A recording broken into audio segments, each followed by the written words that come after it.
All right, we are back here on the podcast. 2025 coming to an end. We're going to look back at some of the best moments of the year in sports via the podcast. Join me today to look back at some of the memories of 2025. The great Chris Russo, the host of the Sports in the Waiting Room podcast, the host of it. Chris, welcome back. How are you? I'm all right, thanks, Mike. How you doing?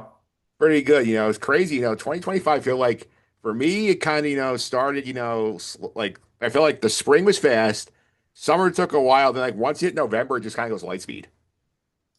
It feels like it's winter already. It has been winter, it seems like, since before Thanksgiving. That's the weird thing, too. I just measure it in weather. Yeah. So you're just a weather guy. You're like, okay, like if the jacket if the heavy jacket has to come out, it's winter. Yeah, I think we kind of figured that out doing Iona games, I think, right? So we're just weather people at this point. Yes, I mean like I had to sit in the production truck on Friday night, like it was like 20 degrees outside. That was not fun. Oh God, no, that's absolutely horrifying. No, I had to do some games up at Bard, like just south of Albany, and you realize, oh, down here it's like, oh, we had a dusting. You get up there, it's 4 inches of snow. It's tough stuff up there right now. And even though the truck had heat, like the metal floor doesn't do you any favors. No, no, no, no. That's like it's like like Griswold type. Like there's a hole in the floor or something like that at that point.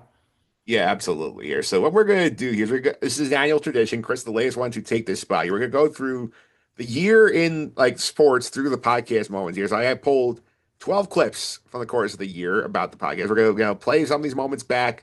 Let you know what episode they're from. If you want to go back and listen in the archives, you can check out. I mean, Chris and I sort of like discuss what we learned here. So we have stuff ranging from January until the end of November on this clip list. So December people, I'm sorry you not made the cut because we recorded early in December to make sure that like I can actually take a holiday break here for the most part. Yeah, it's the suffering wrapped.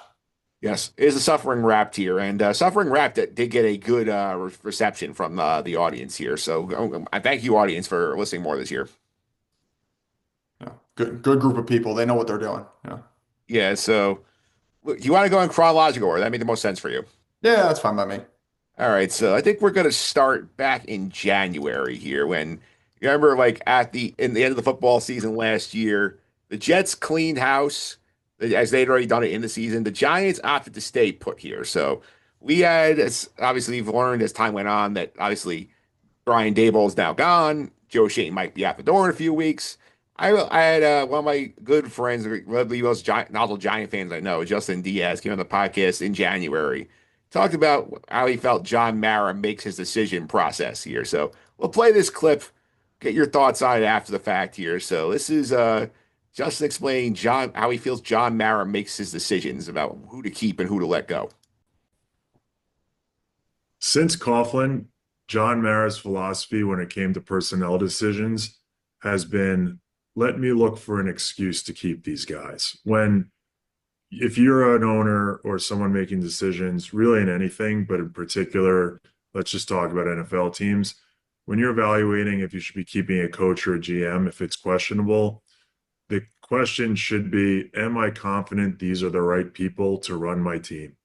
It should not be, do they have an excuse for why they were bad? Yes, context matters, and you have to evaluate the situation fairly. But John Mara is not evaluating the situation objectively. He's literally looking for an excuse to keep them. He could say every step of the way, Gettleman, oh, he inherited a mess, and Eli was old, and we miscalculated it, and now he needs more time. And then now with Joe Judge, he wanted to keep Joe Judge. We Yeah. talked about it on this podcast. He was basically Joe Judge had to embarrass himself nationally and run a quarterback draw on 3rd and 8. If that didn't happen, Joe Judge would have gotten a third year when he was clearly an awful coach to anyone who had two eyes and a brain. And now Joe Judge, I think, is like a quality control assistant at Ole Miss. Yeah. He agonizes over guys who are clearly over their head. And then as soon as they're off the Giants, they're nowhere to be found. Joe Shane and Brian Dable, they have been here for 3 years. The roster is not better. That is clear cut. Move on. Are there reasons why they haven't done a great job that were out of their control? Maybe. They inherited a terrible team. The Daniel Jones situation wasn't entirely their fault. But aside from quarterback, the roster stinks. It's not like they built this powerhouse roster and Daniel Jones is the one keeping them back. Yeah, so interesting how this has played out because since then, Giants did draft the quarterback in Jackson Dart. The season fell apart here. I thought Brian Dable was going to get fired for the collapse in Denver. They don't do that here. So, how do you feel about the prediction here back in January? It's easily pretty accurate because now we'll say both are on the way out the door. Well, here's the thing. I mean, these two guys are obviously far and away the most successful since Coughlin. That's not saying much, but since Coughlin was gone. There's so much to dissect there. I would agree with most of that, but the very end, I mean, again, this is also before Dart was picked, and he said something about everything but the quarterback being bad. I didn't think Daniel Jones was good anyway. I thought Daniel Jones was a poor pick in the first place. Now, that was hampered by the fact that Well, they paid they Jones. That was their decision. yeah, that was their decision. That was hampered by the fact that their offensive line was terrible. And the crux of the issue for over a decade, I would say even up until maybe last year, because look, the offensive line it can be questionable. I get it, there are some holes there, but is still far better than anything they have had in the last 12 years.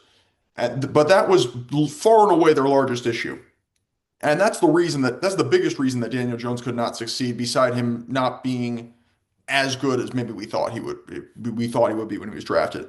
The Coughlin situation, the funny thing is the Coughlin situation was not remedied in the first place because you fired Coughlin because the team couldn't play on defense for one thing, but he couldn't manage games at the end. But then he hires his OC and Ben McAdoo to become the head coach, and Ben McAdoo was the one who was mismanaging the end of those games in the first place and was refusing to run the ball and was, going for it on fourth down when it was not necessary.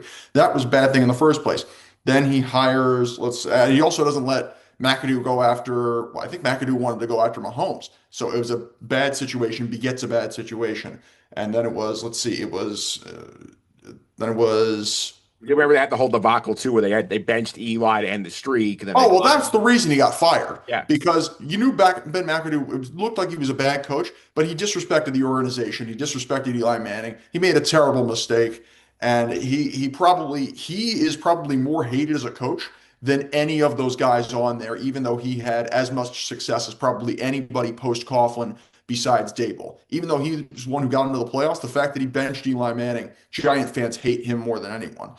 And then let's see, Pat, and then you had Joe Judge. It's true, Joe Judge did have to embarrass himself. That was the only way he got fired was the fact that he really was incredibly defensive in front of the media at the end of his second season. John Mara was making that point. It's true. I think with Dable, I think it seemed like they had something going, but it took them a long time to improve the offensive line, and it also took them a long time to realize that they needed a better quarterback than Daniel Jones. Daniel Jones was a guy who would get you to the playoffs with good enough play calling. It was a brilliant job that Brian Dable did in his first year, but and truthfully, I don't think letting Saquon Barkley go or letting him handling it the way he did, I don't think that's the way Shane did. I don't think that's really on the Giants so much as, look, he wasn't going to make your team better anyway because your offensive line was terrible. All right. It was just the bad situation that he ended up going to the Eagles of all places. But truthfully, this year, it looked like they had something. And if not for a ton of injuries, it seemed like Jackson Dart was the guy. I think John Mara wanted to give Brian Dable an opportunity to finally have the quarterback he wanted. And I think he got that. The problem is it was way too late in his tenure. And he realized that he continued to mismanage games anyway. And that the defensive court, look, Shane Bowen, god awful. They got rid of him too late. They got rid of the O-line coach too late. It's just a continuation of it goes on for too long. They've corrected a lot of things, but clearly it's taken too long for that to happen. And yeah, I think Shane, even though I think the roster actually is a lot better than it was last year, let alone 2 years ago, even though there's still obviously holes at corner. There are probably some holes at O-line. There are definitely holes at linebacker, at least on outside linebacker, and probably kicker as well. And it's going to be play calling on the defensive side. It's going to be most important. But clearly, this is a team that you look at how much they've stayed in games. It's been a lot better. But yes, it's been time and time again. They've made a decision that maybe would be right, but they just made it too late every time. Yeah, John Mara tends to like want to believe his people are the right people and gives them like more rope than they should have. I think that's the point Justin was trying to make, and I agree with that in the sense that like, I mean, we're sitting here in January. I mean, remember that press conference John Mara said here is like, hey, like, like I better not be back here next year, like talking about, why are we doing this again? And then like we're back here in January doing this again, like not enough changed. And like they gave you a decent tracker to show you that and remember at this point Joe Shea had whiffed on a draft class. Yeah, but the truth is, though, it's so funny because you look at this Giants team and they're probably where they are probably a year behind schedule again. Because the truth is, this is a team that I kind of think of as like the first year in Dan Campbell's tenure. The difference is you don't have the right head coach at this point, obviously. And Mike Kafka certainly is not going to be the permanent head coach of this team. But you look at the games that they should have won, you realize either how good the Giants are or how bad most of the league actually is. When the truth is, they destroyed the Eagles, they beat the Chargers, they should have beaten the Bears, they should have beaten the Lions. They should have beaten the Cowboys the first time around. They haven't played them a second time yet. Should have beaten the Saints. We know were awful. It's just time and time again. There are probably other games. They came very close to beating the Packers, for goodness sake. They definitely should have beaten the Broncos. Time and time again, the Giants probably should have 7 or 8 wins right now and be in playoff contention. But it's time and time again, they just can't close a game. And the biggest reason has probably been that their defense has collapsed, but it's also been just mismanagement of games. And it's the same thing as Coughlin's last year. And it's the same thing as, McAdoo near the end. It's time and time again. It's the last 4 or 5 minutes of a game. They just can't close. Yeah, let's move on to the next clip here. We'll go forward to April here. Go to the NCAA tournament here. We talked about Iona earlier here. One of their former guards, Walter Clayton Jr., won the national championship with Florida. He was a star in the tournament. He was named the most outstanding player of the tournament. This is says about to get drafted by the Utah Jazz in the first round. And I talked with Troy Moriello up about Clayton's story here. So we'll get to listen to that from this is episode 493, 477 on the previous clip. So 493 from April here. This is such a great college basketball story. This is a guy who we talked about, 0-star recruit out of high school, gets football offers from a bunch of big schools, goes plays 2 years at Iona under Patino. He has, 7 points a game his freshman year, wins the conference player of the year as a sophomore, goes to Florida, first team All-American like this year, wins the national championship, goes out on top, potentially playing his way into the NBA draft first round here. So this is the kind of stories you only really get in this tournament, which is a great. Exactly, yeah, and it's one of the only it's kind of the only story that you can get when you're dealing with college basketball, right? Like a kid that came in and no one knew who he was. Like no one knew who Walter Clayton was when he committed to Iona, and now 3 years later, after that, he is a national champion. He is, a March Madness legend, and that I think is what's awesome is, it doesn't just have to be the Cinderellas, the Jack Golkis, and the Doug Ederts, who are the March Madness legends, and the Ali Faroukmanesh, the upsets, the Cinderella team beating the high major, high seed, and going on and making a run. Like it doesn't just have to be those guys. It's also a guy like Walter Clayton who came from that background, who came from Iona, a smaller school, but now is on the big stage with Florida and is gonna. I mean, going to go down as a March Madness legend. Like everyone is going to remember when you bring up Walter Clayton, whether he has a successful NBA career or not.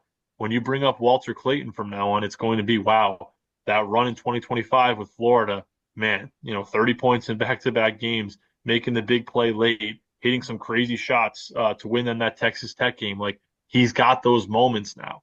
And that's kind of the other side of the transfer portal, the NIL era type conversation that maybe doesn't get touched on as much as like you're getting these kids now who they don't have to play for these low majors, like I said, and make this crazy upset to become these March Madness legends that we remember forever. Like these kids can go from a smaller school, transfer up, and next thing you know, you're the most outstanding player in the NCAA tournament, and you're winning a title, and you're becoming an all-time legend. So Yeah, it's crazy to think about the run that Walter Clayton went on with Florida here because like obviously like you followed him like from his like Patino Iona days. He was a very good player, but like seeing what he became at Florida, now he's in the NBA, he's coming off the bench of the Jazz. Like that's the kind of story you can only really get in March Madness. Yeah, it's pretty wild to see, especially because to get him from Iona, Iona's a significant, it's the MAC, it's considered a mid-major, but Iona's a significant program with regards to its history and an influence on players in the NBA. As a matter of fact, we mentioned the fact that even Coach Pitino was there is probably a huge reason why he got to such a high leverage program like Florida in the first place, a two-time national champion program already. But yeah, the fact that he had gotten there, and what you think about is the fact that he's probably undersized. He's 6'4", 195. He's probably undersized. It's a little different for a college game. I don't. Again, he said I don't know what you're going to see from him in the NBA, but to see him make that leap within 2 years is absolutely incredible. To go from averaging 7 points a year freshman year, and within 2 years you are playing in the NBA. Well, I don't know how strong, how tough he's going to be, but I mean, Utah is not doing so well. In the last few years, I mean, probably since the Mitchell trade, I think he'll have a real opportunity to get a lot more playing time. I think it does say on the flip side that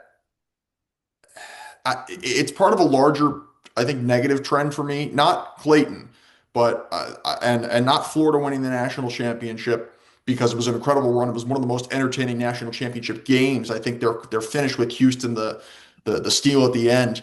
One of the most entertaining championship games I've seen in a long time. But I think it does play to something as well. There is another part of the NIL and the transfer, and the fact is we had very few upsets this year, like an alarmingly low amount of upsets this year, to the point where the Sweet 16 was all power conference schools. And that's the one thing that I do find a bit concerning. But Walter Clayton Jr. did have the fact that you could score 30 points in multiple NCAA tournament games, knowing even as the college game has risen in terms of scoring, that's still an impressive amount of the total scoring. It's a high percentage of your team's actual scoring. So it is something.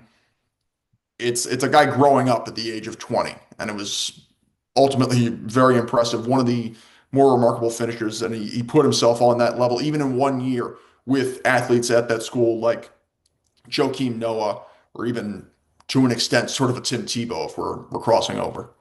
Yeah, it's also interesting to know here, wrap that up here, that storyline too, because like that Iona team, like the second year he was there, like not only is he an NBA guy, they had Danish Jenkins who transferred to St. John's on a two-way with the Pistons and now is in their rotation. So like the Iona Gales had an NBA backcourt in 22, 23, which is insane to think about. Yeah, it's anything could anybody can come from anywhere. I think that's kind of the whole storyline of that.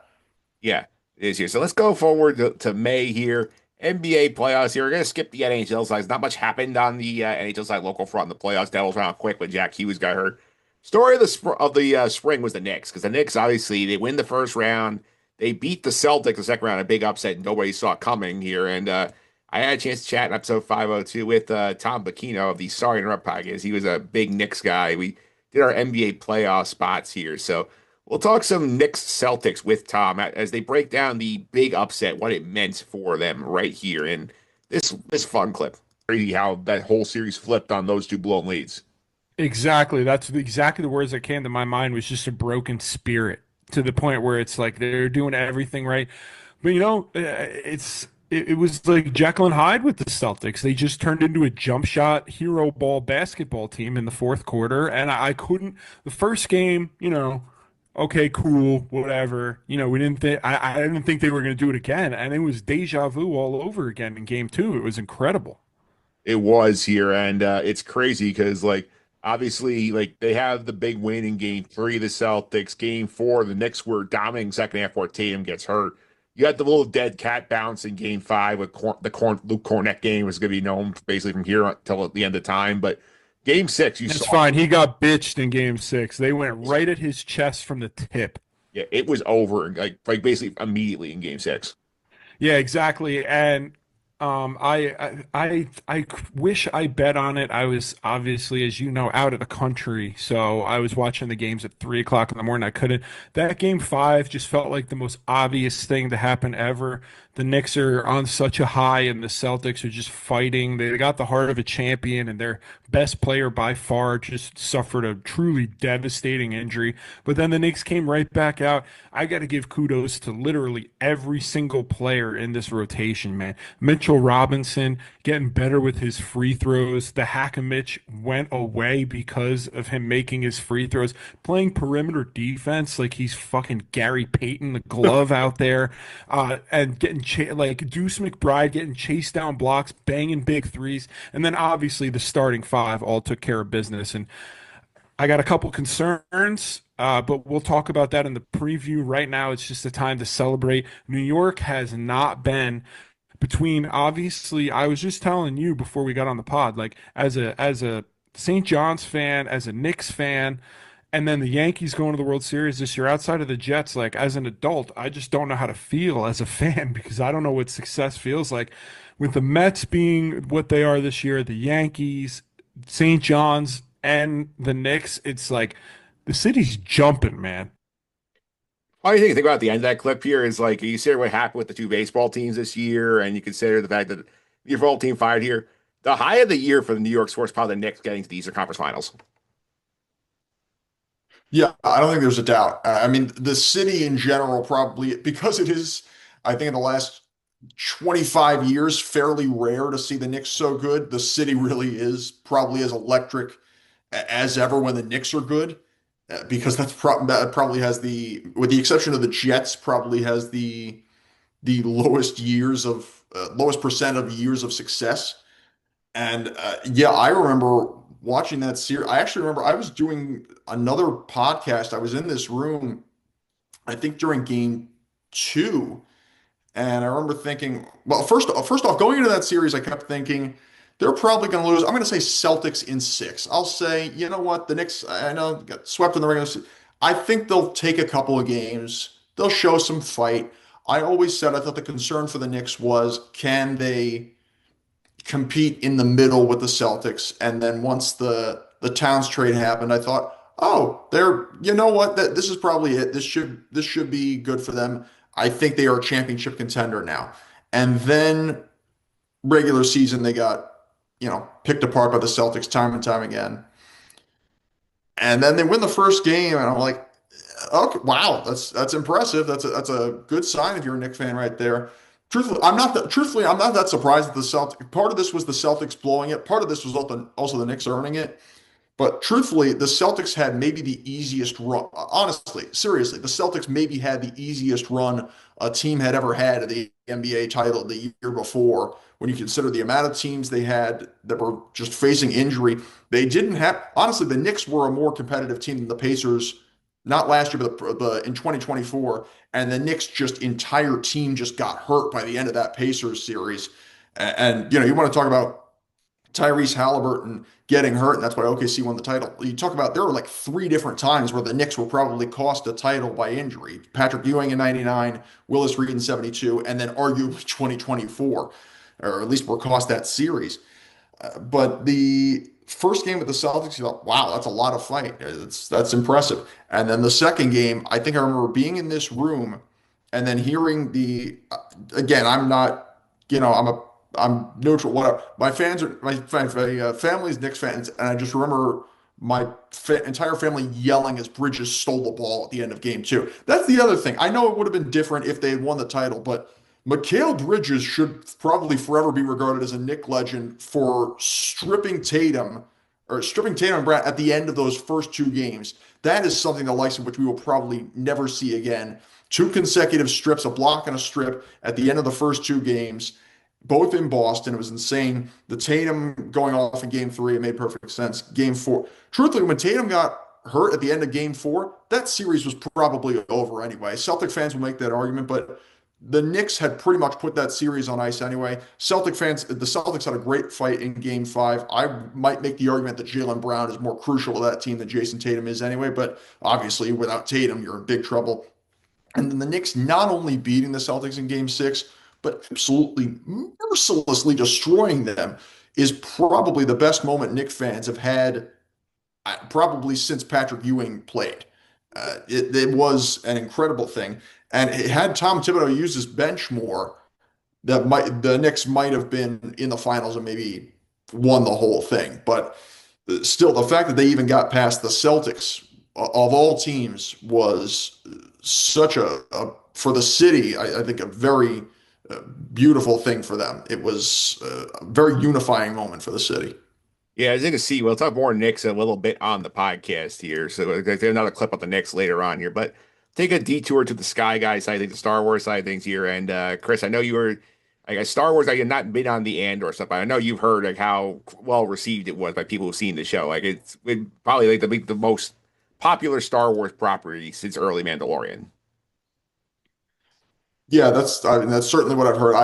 I will say Rogue One had probably been the best. I know people are divided by the sequels. I personally enjoy at least the first two sequels.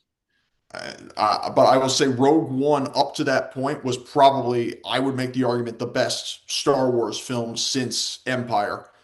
And I think you could have only built on it. I could imagine only good stuff about Andor.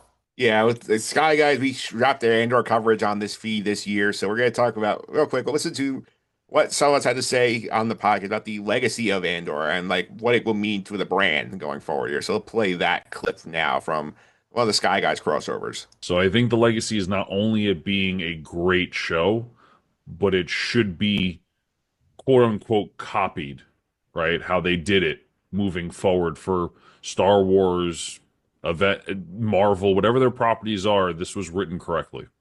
Yeah, I mean, well, I think Pete's on something here. I think obviously the writing, I think the bar needs to be higher for the stuff we get here. No one's saying is every Star Wars property needs to be like a prestige TV event like this was, but like if you take away, we can write better.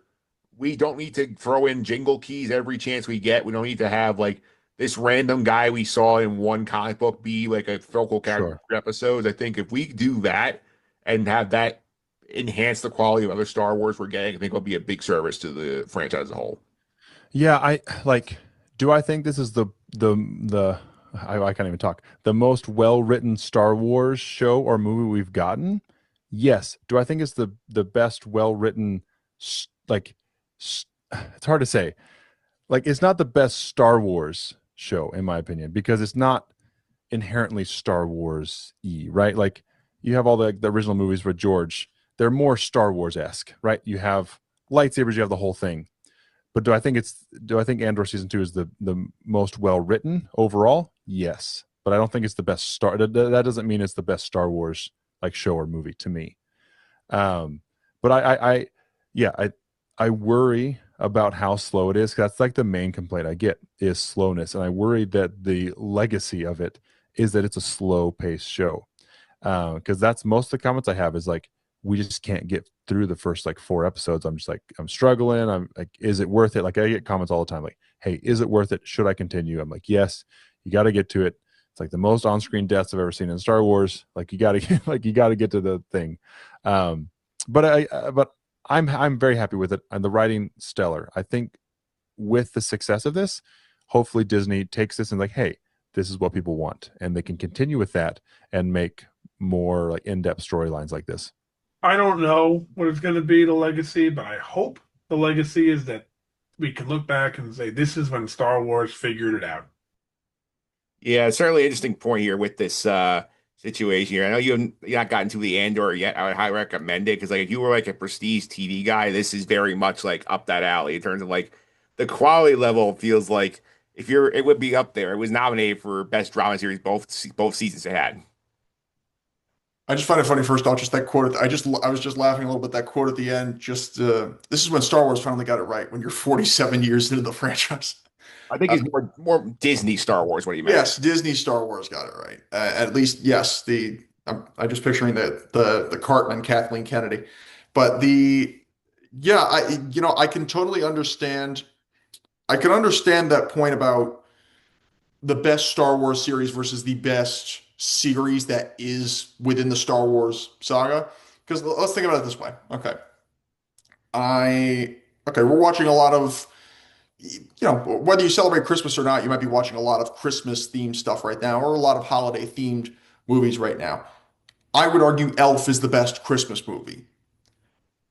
But It's a Wonderful Life is a Christmas movie, and it is the best movie that features Christmas, if that makes sense. It is the best made. It is the has the most depth. Yeah. Now, yeah, with Star Wars, I can definitely understand that. But the other thing with the slow pace, I can appreciate a slow pace because honestly, in this day and age, I just want to be off. I hate when I really hate myself when I am watching something and I'm looking at my phone, especially if I'm watching it for the first time. Oh yeah, this is not a show where you can be like scrolling. You need to be locked in. I know. So that's the whole thing with a slow pace. I can appreciate a slow pace because it's kind of just a lesson about life. It's just no, watch everything, pay attention to everything. And I do like your point where it really is less is more. Yeah. You don't have to have it's appreciated, but you don't have to have a ridiculous amount of Easter eggs. You need to have just good human stories. And you have to realize that, yeah, I know the Lucas thing, it's Star Wars-esque, but Star Wars at its core is a human story. It does have human depth. Yes, there's science fiction and there's space and there's ships and it's awesome, but it is human stories. In many ways, you're gonna laugh. Empire Strikes Back. It's a story ultimately about a father and son. And so it is the simplicity that comes with it. It's the matter of transitioning human stories into a science fiction world, into a science fiction space opera world. And so it sounds amazing. I would love to at some point when I have, when I am less thrifty and wish to use more disposable income on Disney Plus, and I would certainly love to watch it. I love Diego. You know how much I like Diego Luna? I remember first watching Diego Luna in The Terminal with Tom Hanks. That's where I first remember him from. So I am That, certainly very interested in eventually watching. yeah, highest recommendations when you get to it here. Go to the Yankees as well here. Like who would you say the poster child was who got the most hate from Yankee fans this year? I know what you're setting me up for. It might be, especially defensively, it might be defensively and batting average. It might be Anthony Volpe. It was Anthony Volpe. I did speak to Max Goodman, who was on the Yankee beat at the time. He's since moved to the Met beat for NJ Advanced Media here. So we have to say about Volpe. To a lesser extent, Jason Dominguez in terms of like their development. And this became an issue for the Yankees over the course of the year. So let's see what Max had to say. But yeah, Volpe and Dominguez, they're an interesting case because in other markets, I think teams would be fine with how they've been performing in the sense that everyone has growing pains when they get to the big leagues. It's hard to hit. But the fact that Dominguez has been this struggling this much against left-handed pitching from the right side of the plate, the fact that Volpe hasn't really found the best version of himself at this level. We know the defense is elite and he's already a Gold Glove winner, as much as I think he's taken a step back in that light with some of the metrics defensively this year. Is he a power threat? Can he just be a contact hitter but still have the ability to go gap to gap and drive runs in? If he's going to be in the bottom half of the lineup, they need to lengthen their ability to score runs, and both of them are very important. They haven't been stealing bases as much as I thought the two of them would. So, we could devote an entire episode to just those two guys and how they fit moving forward. But I think you have to temper your expectations just a little bit. I know that's hard for Yankee fans who expect to win a championship every year. That hasn't happened for a long time. And when you see these guys rising up through the system, thinking that they're going to be the rookie of the year, all-stars every season as they've developed, and Volpe's in his third season now already. But it takes some time, and I think that they, on the one hand, they deserve to be criticized because they haven't taken that next step and they have all the potential in the world. So what is going on? That's a question that needs to be answered this year. But also, I think fans need to give them some time to figure things out and develop, because it is hard to play at this level in this market. And you see the flashes of brilliance, right? Where they are playing at a high level and taking over games. So I know that's a long-winded answer, but they're very talented, and I think they're key pieces for the future of this team. I wouldn't trade them right now necessarily, unless you're going to get Paul Skeens or something like that. So Yeah. I'm impressed with the good times and confounded by the bad ones. I'll put it that way.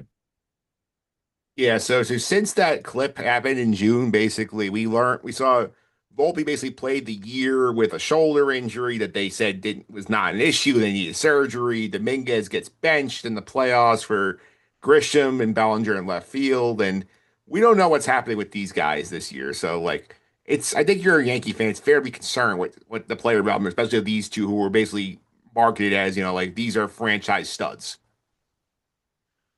First and foremost, I don't think it's fair to lump in Jason Dominguez with Anthony Volpe, because Dominguez did not get nearly enough of a share of playing time, I think, in order to get that sort of judgment in the first place, to earn that sort of judgment. That was, Aaron Boone did not give him enough time. I know that also says, look, that's also because Grisham was playing very well. Bellinger obviously was playing very well, but Trent Grisham had a breakout year and certainly earned the money he is getting this off season. But I don't think it's fair to lump Dominguez in there. Volpe, on the other hand, Volpe was god-awful in terms of fielding this year. He had a rough year. I agree, also give him time to develop. But for Volpe, he still had a good amount of, I think he still finished with over 20 stolen bases this year. And power-wise, I know his average was low, but it was improving at least.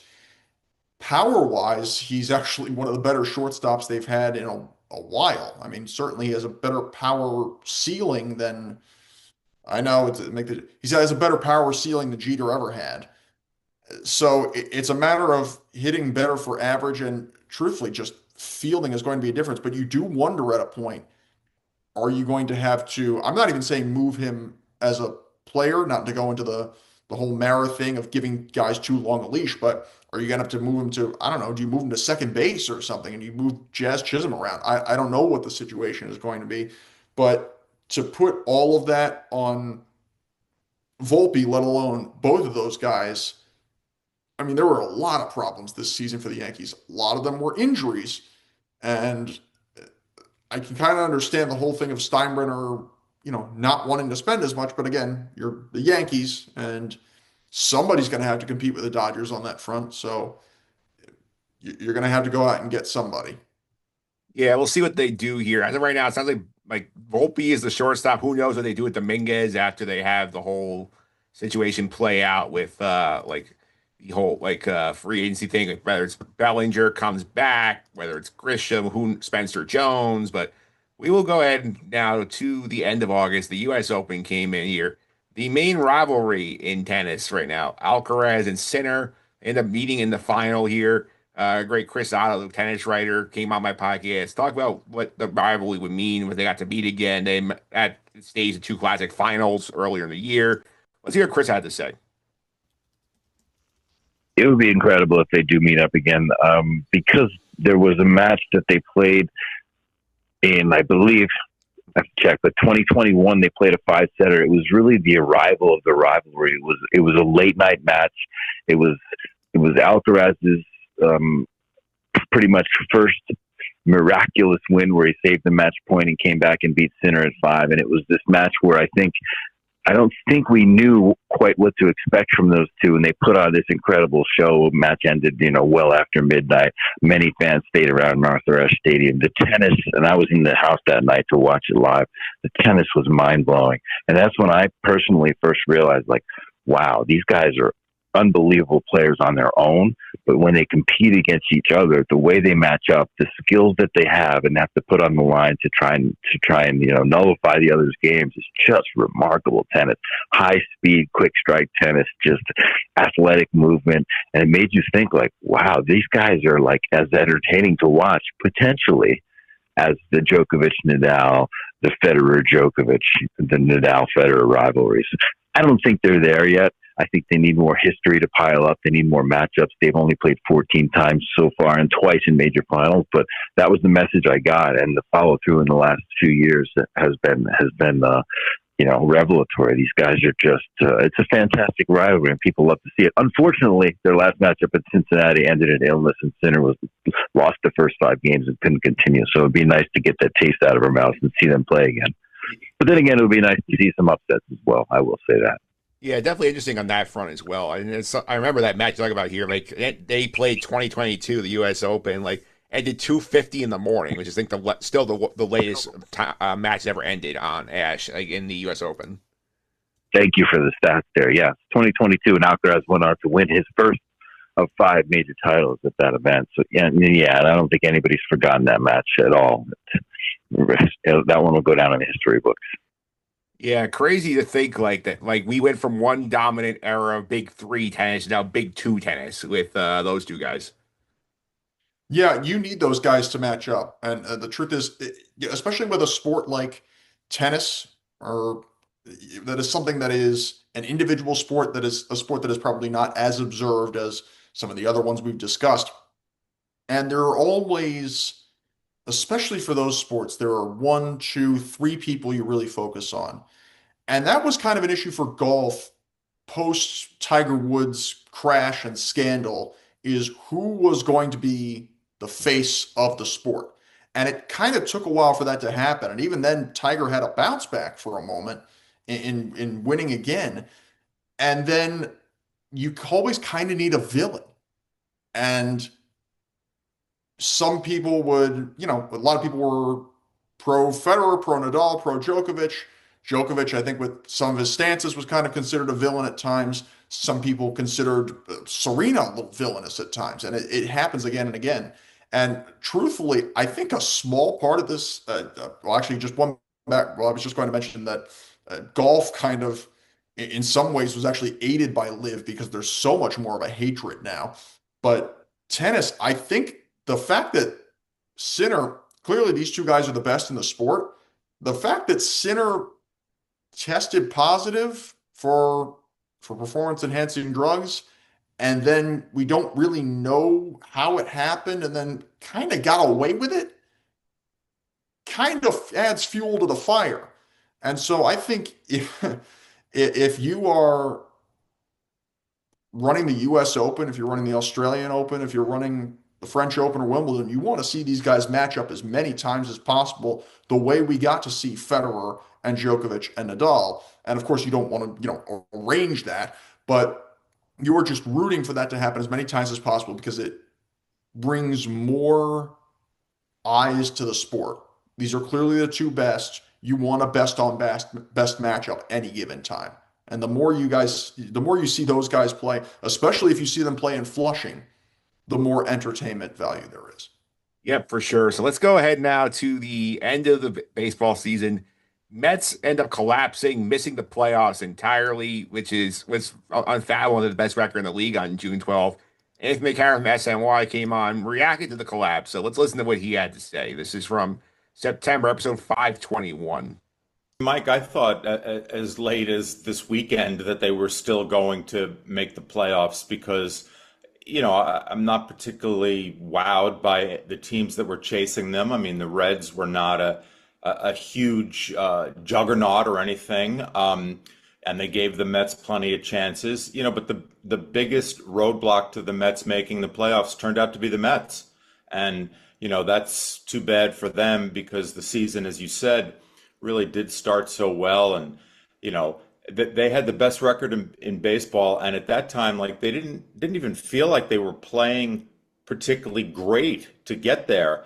It turns out they were way out over their skis at that time. And the pitching was, obviously they had some injuries in the rotation, et cetera, but it was all unsustainable. And then they, so many things went wrong this season for them and they could never get their way out of it. And it's too bad because with all the expectations after signing Juan Soto, and it was a big deal the offseason, and there were a lot of high hopes for them, and it seemed like it was going to be a really good year, and ultimately we're here, which is like in the ashes of the season and an autopsy and all that stuff.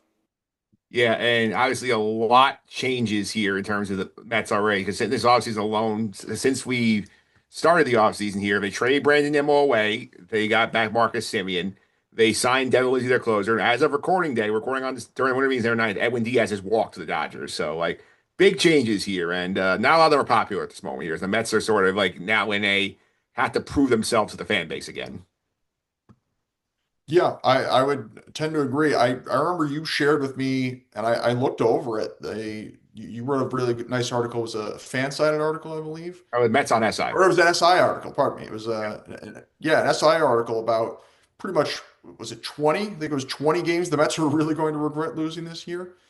Yeah. And it seemed like, look, much like with the Volpe situation, you can't pin the failure of an organization on one person or two people. But it seemed like time and time again, the vast majority of those games were blown by the bullpen. And so, honestly, if you're a Met fan and you see someone like Diaz leaving for one thing, again, that's only part of the problem. You almost say good riddance, especially considering how how much of his tenure was just a bizarro world, particularly how he got hurt at the World Baseball Classic through a celebration. And it's, but yeah, it was consistently, it was the bullpen. It was the bullpen that blew it. There is reportedly some tension in the clubhouse, allegedly, via Soto and Lindor. I think that may be an issue that has to be resolved. I think that's more of a Soto issue than a Lindor issue, knowing his background, even though, of course, Lindor and McNeil had their problems, seemingly at the start of the Francisco's tenure. But there are there are a lot of issues to be resolved. And the truth is, signing Devin Williams, it seems like they were, considering the timeline, they were signing Devin Williams not to be a setup man, but to be Edwin Diaz's replacement. But I will say, watching him at the Yankees this year, I think he has a lot of upside still. When he was on, he was really on. But the question, and the question was with Edwin Diaz, is consistency and reliability.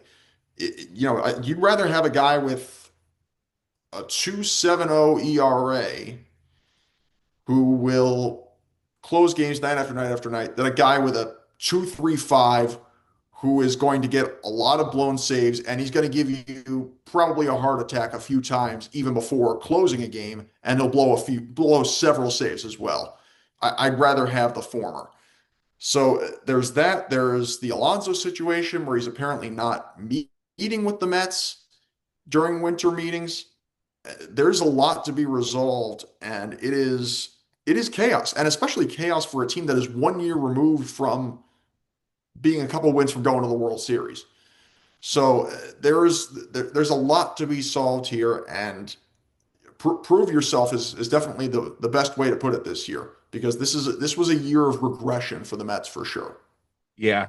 Let's kind of go rapid fire on the last couple of clips because we're already 45 minutes into this. So let's kind of go along here. Since you're here, I want to give you a hockey clip. So look back when you came on the podcast in October. Your thoughts on Matthew Schaefer, who has since become one of the most sensational rookie defense in the league seen in a while. So let's go look at this conversation here with about Matthew Schaefer.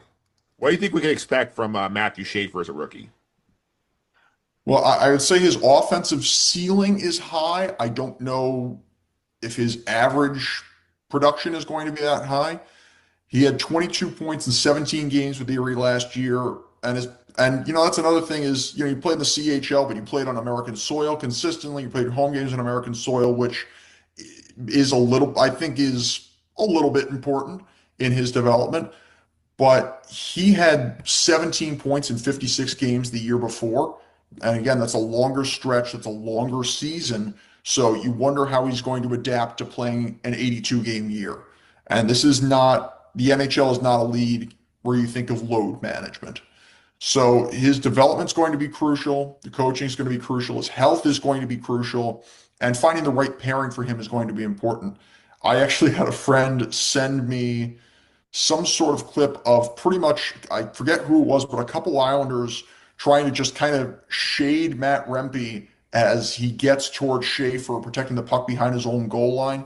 So they are really investing in him. They are emotionally investing in him. So that's going to be really a fascinating thing to see this year. He was definitely going to be the number one pick. He was not really the consensus number one that we've seen at times in the past few years. Sometimes the number one guy is not, there's a McDavid and then there's somebody who just doesn't work out. I think Schaefer is going to work. I think he's going to be effective. I wouldn't necessarily put too much stock into him. It's more about the collective and the few guys that have been picked up by Darsh this year. Yeah, so interesting spot there with the Schaefer stuff because obviously, like he clearly exceeded expectations of what we thought going into the season. Yeah, he's up to +9, 21 points as we talk right now, and clearly it seems like he's worked well. It's going to be interesting seeing him work through the Olympic break and continue to develop. Obviously, he's played more games already this year than he did that first year that I had mentioned, or rather last year at Erie. So he is, I think, better at handling a longer schedule. I think when I say, I probably should have said to myself when I first made that point, my hair looks better there, by the way.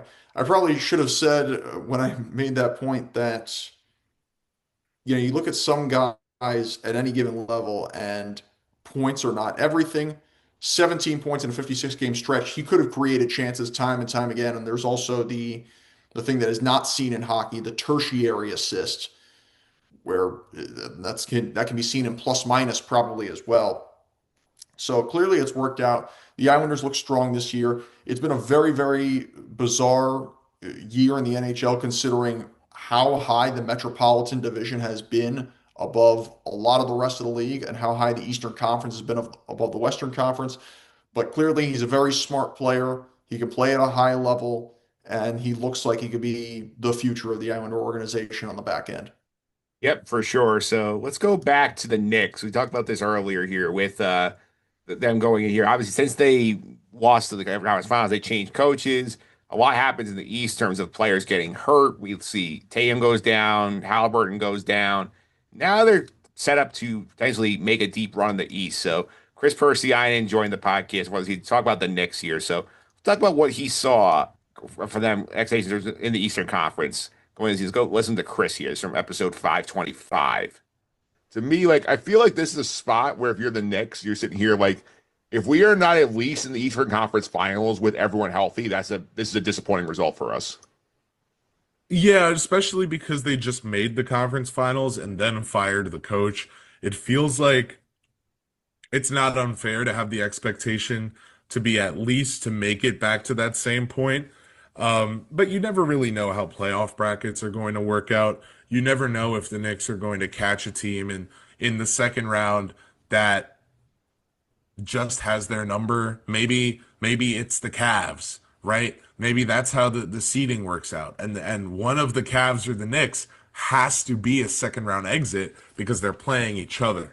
I don't know that either team would consider the year a complete abject failure because they lost to the other top two team in the right. So like, I can't imagine a world where the Knicks like make it to the second round and lose in seven and are like, we need to blow it all up. I just don't think that's anything remotely possible. But I do acknowledge, like, from the fan base's perspective, especially after the changes they made after last season, at least doing it again, getting that same level of success doesn't really feel like an unfair baseline. I think it's all just situational. You got to see how it plays out with seeding. There's kind of no point in predicting how far in the playoffs a team will go until you know who they're playing.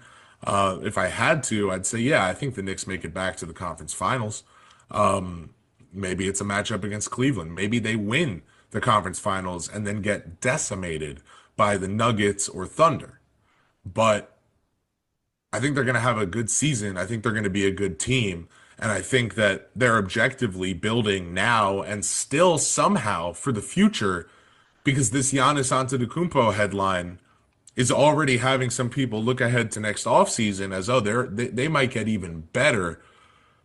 That sets up another year, not of house money, but like, hey, guys on the Knicks, you don't want to get traded to Milwaukee? Go prove it right now. Yeah, so it's funny because Giannis thing has come back full circle with the stuff last week, Val. Like, I'm open to, like, he's hinting that he might want to go back to the Knicks. Like, Knicks right now are one of the best teams in the East, up there with Detroit in terms of one of the best records in the conference. So, interesting spot with the Knicks here, and they'll see like if they can finish this off here and finally get back to the NBA Finals. Yeah, I expect them to be in the NBA Finals this year. I think they are the team to beat in the Eastern Conference. I don't know if I would have said that if Tyrese Halliburton was not hurt, but truthfully, he was probably not the most impactful player in that series anyway. That was probably Pascal Siakam. But I would say the Knicks, considering the coaching change, I don't know if I would have made the change, but obviously Tom Thibodeau didn't use his bench enough. Considering they hired Mike Brown, who I think is probably the most trustworthy person they could have hired, even though it's not a sexy hire, and they obviously deepened their bench. I would say they're the team to beat in the Eastern Conference, and I honestly would not be surprised if they win the title this year. But I don't believe in the house money thing because you don't know if they're going to trade for Giannis. You don't know how much they would have to let up. God knows they did when they traded for Carmelo Anthony in the first place.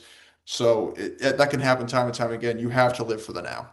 Yeah, I agree with that here. Plus, like, this is a spot here where this is a year if you're the Knicks, like, with the way the East is, if you don't get there, it makes you wonder, do we have the right mix of people in here? Because next year, Boston's gonna get better. Indiana will have Halliburton back. This is the time to get there, and then who knows what happens in a 7-game series.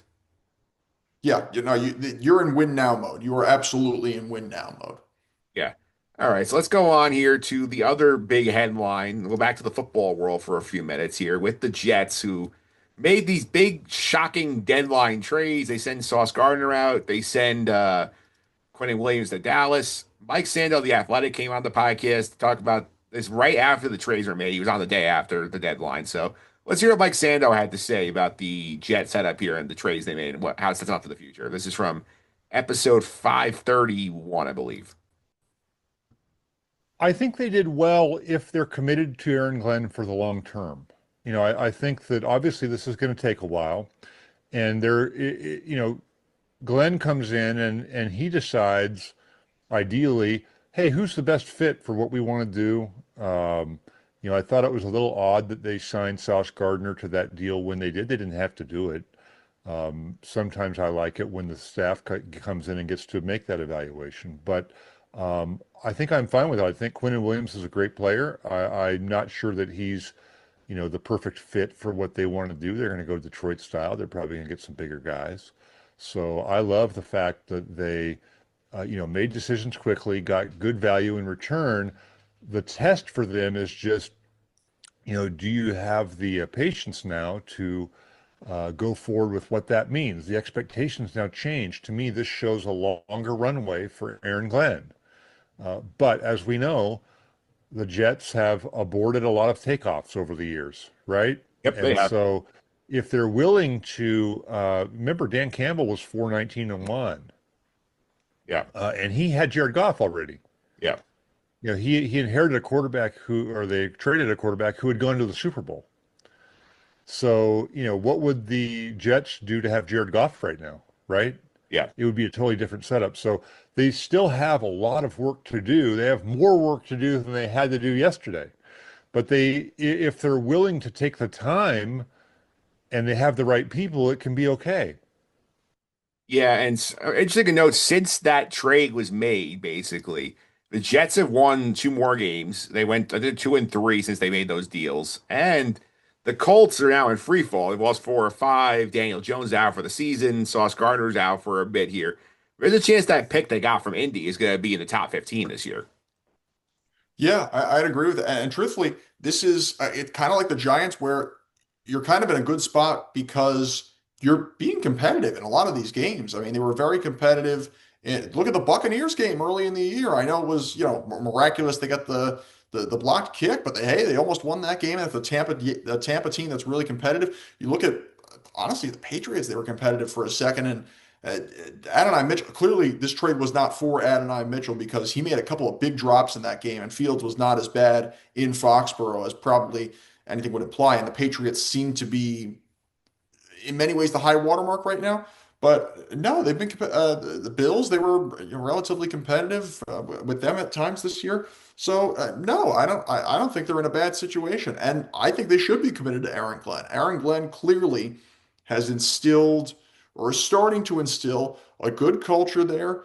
The way that Dan Campbell built it up in Detroit, he's a guy who was a great player, great culture guy in the locker room when he was a player, and obviously likes being with the Jets. That's kind of a rare thing these days to like being with the Jets. He's a guy who likes a challenge, and I think that's a good move for the Jets.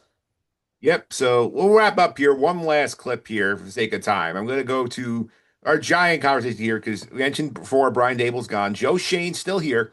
Will he still be here? I talked to Jerry Foley from the Giant Insider podcast about that. So here's what he had to say about whether Joe Shane actually sticks it out beyond this season. I don't know when the good time to do it is. You have all your scouts on the road. John Mara is sick, right? He's fighting cancer. Like, I don't know when the right time to do it is, but I agree with you. Like, if they go 1-6 down the stretch, and you keep Joe Shane, and you're going to say, okay, now the one thing Joe Shane has done well is gotten the cap in good shape. Okay, you can't take that away from him. The Brian Burns trade was a good one, but there's so much that he's missed on. And we don't have to rehash every move, but I agree. Like, if he don't play well and they keep showing what they are, even though you drafted Jackson Dart, whether that was Dable's, yours, whoever, you get the credit for it. Like, how are you going to keep him? So I'm with you on that. Like, there's no way he can survive if they continue to play the way they do, and they end up with a top 2, 3, 4 pick. And I don't want Joe Shane making that pick, even though the last two I agree with, Malik Neighbors and Abdul Carter. But I don't want him making the next one because, well, I'll get into it another time with that one. But, what they should do with that draft. But anyway. Yeah, so very interesting situation here because basically the way you look at it here is like, I don't know if there's some sort of divide in the front office with Shane because he's still here somehow. Like the Giants have won. I don't think they've won a game since they fired Dable and Kafka took over here. They have 3 winnable games down the stretch you look at here with the Minnesota game at home is winnable.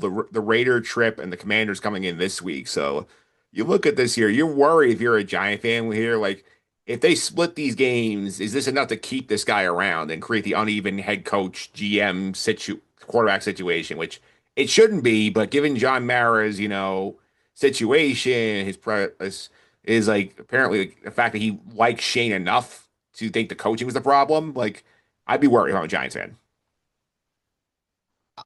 I don't even entirely think Dable was necessarily the problem. Truthfully, I think Shane Bowen was the biggest problem, but obviously Dable's the head man there, and he gave Shane Bowen too much leeway. I think Shane's probably going to have to be gone regardless, just because they're going to need that change. I don't give him a lot of blame either, because look, again, he did, when you bring in Carter, I know Carter's someone who is, he doesn't have the sacks that he probably should, but clearly he looks good on the field. Maybe it's more his personal conduct from what I've heard from some things off the field. It's been a bigger issue. But clearly, the way he's put this together, it's a terrifying front four. I don't think that's because of Brian Dable. I don't think it's because of Joe Shane that they are doing as poorly as they are. I think it's because of the defensive play calling. Clearly, they have the guy they want at quarterback. I think they have the guy they want at running back. I know it's not the biggest, thing that you want in the league now in this day and age anyway, but still, it seems like they have the number one receiver they want. They can build around that. Carnell Tate might be a guy they go after in the draft. That's what I keep hearing. And the offensive line could use some tweaking. They look like they're in a great spot, but Joe Shane might end up being the Ernie Accorsi who does a lot of the setting up. And I think Ernie Accorsi's smarter than that, but he might end up being the Ernie Accorsi to whoever is Jerry Reese, who can mostly benefit, but also, at least early in his tenure, build on that and turn this team into a Super Bowl champion. Yeah. So that's an interesting spot here. 2025, very eventful year in New York sports here. In 2026, could certainly be an interesting year as well here. You got big draft decisions for the Jets. The Giants will be in a coaching search for sure. The Mets, who knows what they look like after this offseason. It's taking a very wild turn. Yankees trying to, get back in the AL East. Knicks are in playoff contention. And hockey teams, you got one of the playoffs most likely. You should. I would say, truthfully, if the Rangers play even 300, 400 hockey at home, they should win the Stanley Cup the way they're playing on the road. No, they've been. I look at the Rangers and I think, wow, they've been competitive with the best teams in the Western Conference. Can they be, can they get high enough in their own division just to get in? The Devils, if you get Hughes back, are still going to be really scary. The Islanders look good right now, so all those teams look really good. I don't think the Nets are actually that far from being half decent. Knicks should be a title contender. Yankees and probably the Mets should both be title contenders. Giants and Jets, I don't think are, they're early on in their transition period, but look all right. And then Liberty, everybody, they all look good. Yeah, I think the most interesting story though is definitely the Knicks going into the year. I feel like they're the closest to a championship level of any of these teams. Yeah, it's definitely the Knicks. There's no doubt. The Knicks are they are probably at the very least a top 3 team in the NBA. Absolutely, Chris. Thanks for all the time. Really appreciate it. People follow you on social media. Keep up with some of your content. How can they do that? Yeah, sure thing. Chris Russo 98 at Chris Russo 98 on X or Twitter, Twix, whatever you want to call it, and at Chris Russo 1998 on Instagram.